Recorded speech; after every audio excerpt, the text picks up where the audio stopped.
নমস্কার বন্ধুরা, welcome to ST unique sports. তো ট্রফি জয়ের কিন্তু সামনেই দাঁড়িয়ে রয়েছে ইস্টবেঙ্গল। এই বছরে আইডব্লিউএল চ্যাম্পিয়ন হয়েছে ইস্টবেঙ্গল। এবার কিন্তু আরও এক ফাইনাল খেলতে চলেছে আজকে। তো সেই ম্যাচ নিয়ে তো অবশ্যই কথা বলার সাথে সাথে আমরা ট্রান্সফার নিউজ নিয়ে কথা বলবো, যেখানে বেশ কিছু ইন্ডিয়ান প্লেয়ার এবং একজন দুর্দান্ত মাপের বিদেশি প্লেয়ারের সঙ্গে তো ইস্টবেঙ্গলের লিঙ্ক আপ, সেই প্লেয়ারকে নিয়েও কিন্তু আপডেট শেয়ার করা রয়েছে এই ভিডিওতে। তাই ভিডিও শুরু করার আগে একটাই রিকোয়েস্ট, চ্যানেলে যারা প্রথমবারের জন্য এসেছো মনে করে চ্যানেলটাকে সাবস্ক্রাইব করে নিও, তাহলে তোমাদের প্রিয় দলের খেলার সমস্ত আপডেট তোমরা এখানে পেয়ে যাবে। তো প্রথমেই যদি আমরা একজন বিদেশি প্লেয়ারকে নিয়ে কথা বলি, কারণ এই বিদেশি প্লেয়ারের সঙ্গে ইস্টবেঙ্গলের লিঙ্ক আপ বেশ কিছুদিন ধরেই হয়েছে, সেটা হচ্ছে আর অন্য কেউ নয়, মুরাদ বাতনা।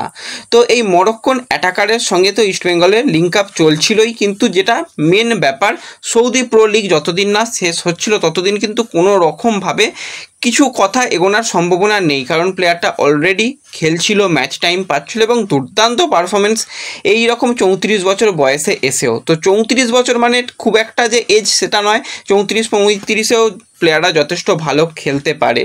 তো সেক্ষেত্রে কালকে কিন্তু তাদের সৌদি প্রো লিগের শেষ ম্যাচ ছিল এবং কালকে সৌদি প্রো লিগ কমপ্লিট হয়েছে। সেখানে কিন্তু আল নাসেরের বিরুদ্ধে কিন্তু তারা জয় পেয়েছে, 3-2 গোলে কিন্তু জিতেছে। সেখানেও কিন্তু মুরাদ বাদনার একটা দুর্দান্ত বিশ্বমানের ফ্রিকিক গোল রয়েছে, ডাইরেক্ট ফ্রিকিক গোল আমরা দেখতে পেলাম মুরাদের কাছ থেকে। তো অসাধারণ প্লেয়ার এবং সে যেরকমভাবে লাস্ট কয়েকটা বছর নিজেকে তুলে ধরেছে, তার পারফরমেন্স এক কথায় টপ ক্লাস পারফরমেন্স করছে। আমরা এই আল ফাতেহের হয়ে 2020-21 থেকে যদি তার পারফরমেন্স নিয়ে কথা বলি, প্রথম সিজনে 29 ম্যাচে 9টা গোল 6টা অ্যাসিস্ট।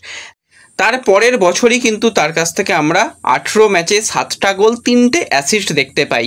কিন্তু 2022-23 সিজন থেকে 2024-25 সিজন পর্যন্ত অসাধারণ পারফরমেন্স। 2022-23 সিজনে কিন্তু 27 ম্যাচে 11 গোল 7টা অ্যাসিস্ট, 2023-24 সিজনে 24 ম্যাচে 10টা গোল 10টা অ্যাসিস্ট, আর এই সিজনেও কিন্তু 28 ম্যাচে 13টা গোল 6টা অ্যাসিস্ট কিন্তু এই মুরাদের কাছ থেকে আমরা দেখতে পেলাম। অসাধারণ কিন্তু একটা ট্যালেন্ট, এবং ইস্টবেঙ্গল দীর্ঘদিন ধরে এই প্লেয়ারের সঙ্গে একটা লিঙ্ক আপ করে রেখেছিল। কোনোভাবেই যে এই ডিলটা ভেস্তে গেছে আসবে না সেরকমটা নয়, কিন্তু একটুখানি এই সৌদি প্রো লিগটা শেষ হওয়া পর্যন্ত ইস্টবেঙ্গল অপেক্ষা করছিল। তো সৌদি প্রো লিগ কমপ্লিট হয়ে গেছে, এবার ইস্টবেঙ্গল কিন্তু এই প্লেয়ারকে নেবার ব্যাপারে কথাবার্তা আরও বেশি দূর এগিয়ে নিয়ে যাবে। তার আসার কোনো রকম সমস্যা আছে কিনা, তার ইনজুরি কোনো রকম সমস্যা আছে কিনা, তার ফিটনেসের কোনো প্রবলেম আছে কিনা, সমস্ত কিছু দেখা এবং তার আর্থিক যে সমস্ত ডিম্যান্ড রয়েছে সেগুলোকে কিন্তু ম্যাচ করানোর ইস্টবেঙ্গল চেষ্টা করবে। তো অসাধারণ মানের একজন প্লেয়ার। আমরা দেখেছি যে যেরকমভাবে আল ফাতেহের হয়ে ক্যাপ্টেনশিপ করেছে, উইং বরাবর অ্যাটাক করেছে, সেট পিসে অসাধারণ সেট পিস টেকার। তো ওভারঅল কিন্তু একটা গেম চেঞ্জার বিদেশি ইস্টবেঙ্গলের জন্য হওয়ার সম্ভাবনা রয়েছে, কিন্তু যেহেতু এখনও সিগনেচার হয়নি তো সেক্ষেত্রে এখনোই বলা যাচ্ছে না। হ্যাঁ, এবার এটাও শোনা যাচ্ছিল ভিতর যে ইস্টবেঙ্গল কিন্তু দুজন বিদেশি প্লেয়ারের কাছে তারা কন্ট্রাক্ট অফার পাঠিয়ে দিয়েছে, তারা কিন্তু কথাবার্তা অনেকটাই এগিয়ে নিয়েছে। তো সেক্ষেত্রে মুরাদ বাদনা তো একটা অপশান ছিলই।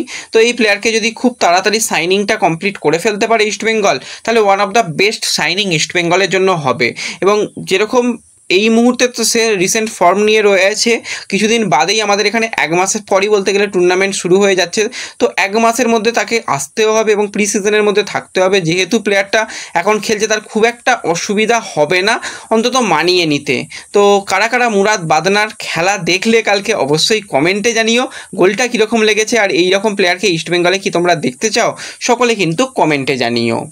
তো এরপরে আমরা আরও একটা বিষয় নিয়ে কথা বলবো, ট্রান্সফার নিউজ। তার আগে যদি আমরা একটুখানি আজকের ফাইনাল ম্যাচ নিয়ে কথা বলি, তো আজকে কিন্তু কন্যাশ্রী কাপের ফাইনাল ম্যাচ মুখোমুখি হতে চলেছে ইস্টবেঙ্গল এবং তাদের প্রতিপক্ষ কিন্তু শ্রীভূমি। তো প্রথম বছরে আমরা দেখেছিলাম ইস্টবেঙ্গল তারা চ্যাম্পিয়ন হয়, এই দলকেই হারিয়ে শ্রীভূমিকে। দ্বিতীয় বছর আবার শ্রীভূমি ইস্টবেঙ্গলকে হারিয়ে চ্যাম্পিয়ন হয়েছে। এই বছরে আবারও এই দুটো দল ফাইনালে উঠেছে এবং অবশ্যই সুজাতা কর চেষ্টা করবে ব্যাক টু ব্যাক ফাইনাল জিততে। আর যেরকমভাবে ইস্টবেঙ্গলের মহিলা দল এই বছরের ছন্দে রয়েছে, আইডব্লিউএল অলরেডি চ্যাম্পিয়ন হয়ে গেছে, তো সেক্ষেত্রে কিন্তু কাজটা কঠিন হবে সুজাতা করের জন্য, কিন্তু সে চেষ্টা করবে জানিয়েছে এবং গোটা দলের উপর ভরসা রয়েছে সে কিন্তু জানিয়েছে।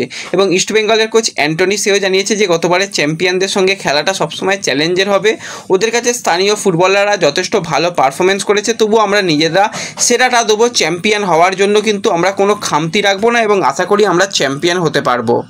তো আজকে কিন্তু সকলে এই ম্যাচটা দেখো, একটা হাড্ডাহাড্ডি ম্যাচ কিন্তু আমরা আজকে দেখতে পাবো আশা করছি কিশোর ভারতী স্টেডিয়াম থেকে, এবং স্টেডিয়ামে গিয়েও তোমরা ম্যাচ দেখতে পারো, কোনো অসুবিধা নেই। সেখানে কিন্তু আজকে 3:15 থেকে খেলা শুরু হবে। আর যারা বাড়িতে বসে খেলা দেখবে তো অবশ্যই IFA টিভি থেকে তোমরা খেলা দেখতে পাবে। তো এই ভিডিওর কিন্তু আমি কমেন্ট বক্সে পিন কমেন্ট করে দেবো।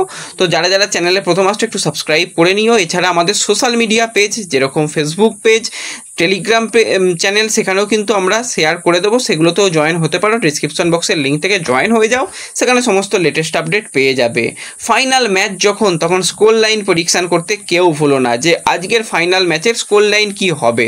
যাদের স্কোর লাইন প্রেডিকশান মিলে যাবে তাদের নাম অবশ্যই পরবর্তী সময় শেয়ার করা হবে। তো আরও একটা ট্রফির জয়ের সামনেই ইস্টবেঙ্গল রয়েছে, তো দেখা যাক ইস্টবেঙ্গল ট্রফি ঘরে তুলতে পারে কি না। তো এরপর আমরা আবারও যদি ট্রান্সফার নিউজ নিয়ে কথা বলি, তো ইস্টবেঙ্গল কিন্তু নজরে রেখেছিল একজন ভারতীয় ডিফেন্ডারকে। সেটার অন্য কেউ নয়, তোমরা সকলেই জানো, 34 বছর বয়সী ভারতীয় রাইট ব্যাক এবং সেন্টার ব্যাক পজিশনের প্লেয়ার রাহুল ভেকে। কিন্তু সমস্যার ব্যাপার তৈরি হয়েছে। বেঙ্গালুরু এফসির সঙ্গে 2026 সাল পর্যন্ত কন্ট্রাক্টেড রয়েছে রাহুল ভেকে। ইস্টবেঙ্গল কিন্তু একটা ট্রান্সফার ফির ব্যাপারে বেঙ্গালুরুকে জানিয়েছিল যে আমরা এই ট্রান্সফার ফি দেবো, কিন্তু বেঙ্গালুরু তখন সেটা রিজেক্ট করে। তারা চাইছিল যে আরও কিছু অফার তাদের কাছে এসে রিচ করুক। তারপরে মোহনবাগানও ইনকোয়ারি একটা করেছিল, কিন্তু যে রাহুল ভেকেকে ছাড়বে তার পরিবর্তেও তো বেঙ্গালুরুকে প্লেয়ার আনতে হবে। অলরেডি তাদের ডিফেন্স লাইনে কিন্তু বিদেশি ডিফেন্ডার সে অবসর নিয়েছে। সেখানে একজন ভালো মানের বিদেশি ডিফেন্ডার অবশ্যই সানা সিং রয়েছে, তবুও আরও একজন ভালো মানের কিন্তু ইন্ডিয়ান সেন্টার ব্যাক তাকে চাইছিল। তো সেটার অন্য কেউ না, সেটা হচ্ছে হার্মিপাম রুইভা। কিন্তু কেরালার সঙ্গে কখনোই বেঙ্গালুরুর সম্পর্ক ভালো নয়, তোমরা সকলেই জানো। একটা অন্যরকম চাপা মনোভাব থাকে। তো সেক্ষেত্রে কেরালা ব্লাস্টার্সের সঙ্গে যখন বা ম্যানেজমেন্টের সঙ্গে যখন কথাবার্তা বলা হয়, তারা তখন সরাসরি জানিয়ে দেয় যে আমাদের প্লেয়ারকে কিন্তু আমরা ছাড়ার ব্যাপারে কোনো রকম ইন্টারেস্টেড নই, অন্তত বেঙ্গালুরুর দিকে। কিন্তু তারা অলরেডি হার্মিপাম রুইভার জন্য বেশ কিছু অফার তাদের কাছে এসে রিচ করেছে, যেরকমটা তোমাদের জানিয়েছিলাম। ওড়িশা এফসি তারাও কিন্তু চাইছে। এছাড়া মুম্বাই সিটি এফসি যেরকম চাইছিল, সেরকম ইস্টবেঙ্গলও তো হার্মিপামের ব্যাপারে ইন্টারেস্টেড রয়েছে।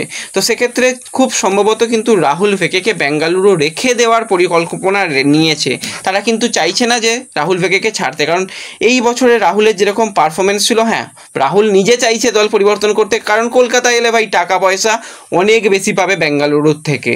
তো টাকা পয়সার জন্য চেষ্টা করছে। এবার অনেক কিছুই হতে পারে, যেহেতু contracted player, transfer window open হলে সেক্ষেত্রে সে যদি মনে করে যে মিউচুয়ালি কন্ট্রাক্ট টার্মিনেট করে নিয়ে বেরিয়ে যাব, সেটা হওয়ার সম্ভাবনাও রয়েছে। কিন্তু সেক্ষেত্রে ক্লাব কি চাইছে না চাইছে সেই দিকেও কিন্তু রাহুলকে নজর রাখতে হবে।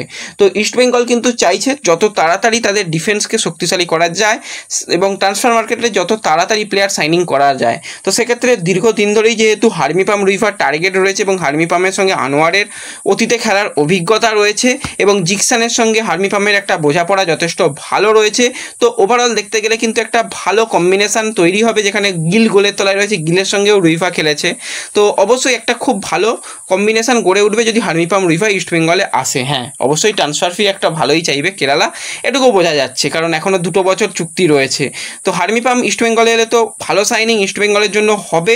এবার রাহুল ভেকের দিকেও এখনও পর্যন্ত যে হাতছাড়া হয়ে যাচ্ছে সেটা নয়। বেঙ্গালুরু যদি ভাবে যে ছাড়বো না, তো তখন তো কোনো ক্লাবেরই কিছু করার নেই। মোহনবাগান তো অনেক ডেসপারেটভাবে চাইছে যে রাহুলকে নিতে। তো সেক্ষেত্রে এর আগেও আমরা দেখলাম যে কিছুদিন আগেই তারা রোশনের সঙ্গেও চুক্তি বাড়িয়ে নিল। মোহনবাগান অনেক চেষ্টা করেও রোশনকে নিতে পারলো না। তো সেইভাবে রাহুলের ব্যাপারটা তৈরি হয়েছে যে বেঙ্গালুরু চাইছে তাকে ছাড়বে না। পরের সিজনটা এখনও যেহেতু কন্ট্রাক্টেড রয়েছে, তুমি ভাই খেলে তারপরে বেরিয়ে যাও। তো ওভারঅল কিন্তু এই রকমই কিন্তু আজকের দিনে দাঁড়িয়ে আপডেট বেরিয়ে আসছে। দেখা যাক কি হয় না হয়। তো অবশ্যই কারা কারা রাহুলকে চাও আর কারা কারা হার্মিপাম রুইভাকে ইস্টবেঙ্গলের জার্সি গায়ে দেখতে চাও অবশ্যই কমেন্টে জানিও। এই ভিডিওতে এটুকুই আপডেট শেয়ার করার ছিল। ভিডিও একটু সকলের সঙ্গে শেয়ার করে দিও। দেখা হবে পরবর্তী ভিডিওতে। ধন্যবাদ।